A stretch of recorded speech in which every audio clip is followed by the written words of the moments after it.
Williams est une écurie mythique de la Formule 1, c'est un nom qui résonne chez beaucoup de passionnés et qui est souvent associé au terme indépendant. Mais il y a quelques jours, la famille Williams, qui détenait encore 51% des parts de son écurie, a tout vendu à un fonds d'investissement américain, Dorilton Capital. On revient donc en vidéo sur ce rachat de Williams et ce que cela implique dans un futur proche pour la Formule 1 en général. Frank Williams est un manager britannique qui engage des voitures de course sous son propre nom depuis 1966. Et tel un Steve Jobs, il s'est même fait virer de sa propre écurie en 1976. L'écurie telle qu'on la connaît aujourd'hui a été fondée en 1977. Elle commencera la compétition en achetant des F1 de l'année passée à March, autre écurie britannique.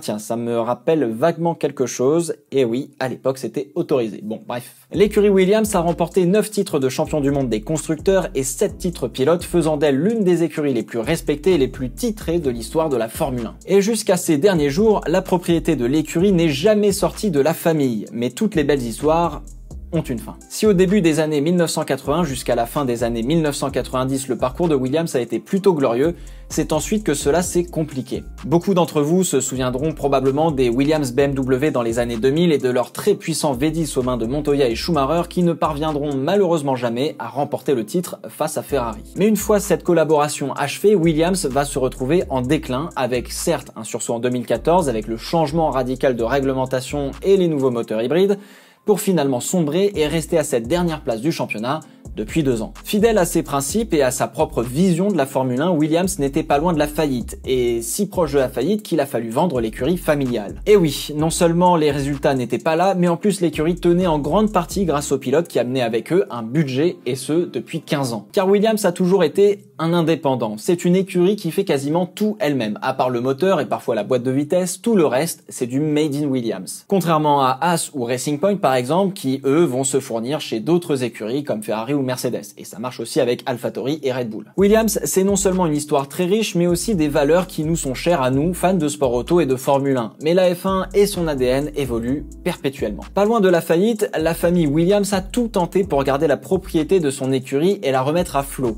Et tout cela en respectant ses valeurs et ses principes. Mais le Covid-19 a accentué la chute et un rachat était la dernière et surtout la seule option restante. C'est donc Dorilton Capital, un fonds d'investissement new-yorkais, qui reprend l'affaire puisque l'écurie a été vendue dans son intégralité. Un fonds d'investissement, c'est une entreprise qui investit de l'argent dans des projets d'entreprise. Et ces fonds d'investissement sont généralement spécialisés dans un secteur et permettent d'aider certaines entreprises soit à démarrer ou à se redresser par exemple. Je sais que certains d'entre vous voient généralement ça d'un mauvais œil puisqu'on a toujours le préjugé par les films, la presse et les médias en général qu'un fonds d'investissement c'est juste des requins qui viennent sucer tout l'argent qu'il y a à prendre le plus vite possible. Encore une fois, faites attention à ces généralités et particulièrement dans la finance. La finance est un monde extrêmement complexe et on rapporte toujours les histoires les plus sombres dans les médias généralistes, rarement les plus belles et pourtant je suis sûr qu'il y en a quelques-unes. Mais je reconnais qu'en F1, le dernier fonds d'investissement en date à avoir investi avait plutôt réussi avant de se rendre compte qu'ils s'étaient ruinés eux-mêmes.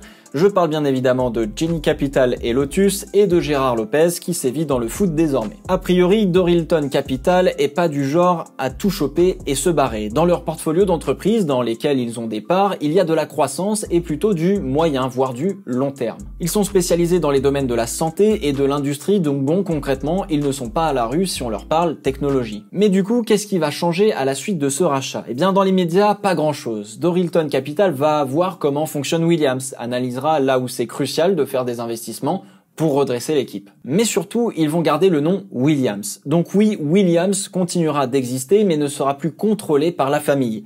L'usine ne sera pas délocalisée non plus, bref, pas de révolution majeure pour le moment. Est-ce que Claire Williams sera toujours à la tête de l'écurie? On ne sait pas. On verra ça d'ici quelques mois. Et il faudra aussi patienter avant de voir les résultats d'un investissement de la part de Dorilton sur la piste. Car une écurie, ça ne se redresse pas du jour au lendemain.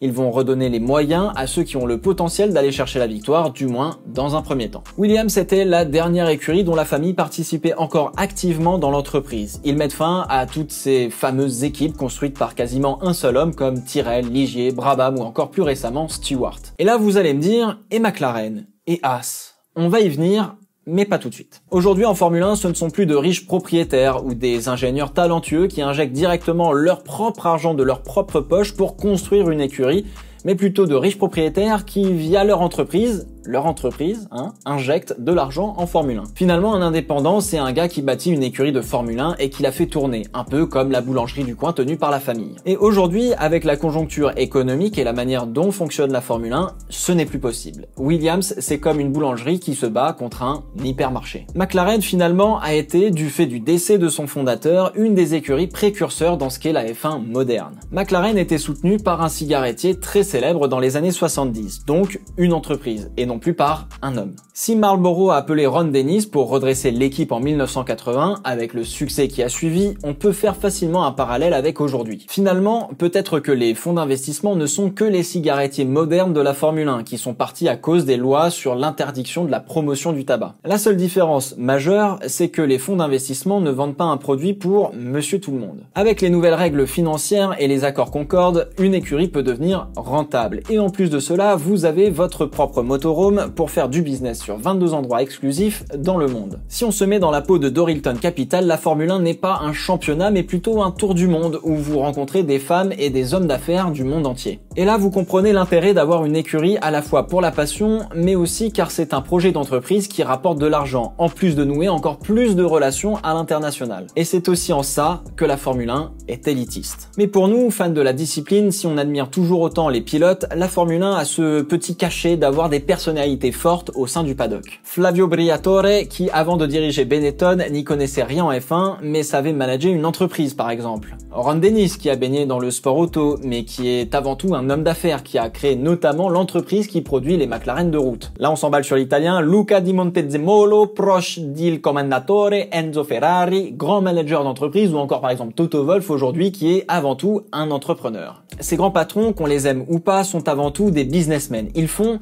des affaires, et s'ils peuvent faire leur business en Formule 1, ils le feront car ils sont passionnés par le sport, mais surtout par l'industrie qui fait ce sport. Finalement, ce rachat, je le vois plutôt d'un bon œil, car Williams survit. Le nom continuera pour la simple et bonne raison que s'il disparaît, l'écurie ne touchera plus le bonus d'être une équipe qui a été championne du monde. Et j'espère que Dorilton Capital mettra à la tête de l'écurie une personne compétente en management d'entreprise et qui est une forte personnalité en plus d'être un petit peu passionné par la Formule 1. On voit toujours la famille Stroll du mauvais œil car on a un rapport difficile avec l'argent, mais finalement, en 2021, Aston Martin Racing sera tenu par un gars qui est dans le paddock depuis plus de 20 ans. Les histoires familiales ne sont pas terminées en Formule 1, elles deviennent simplement différentes et plus modernes.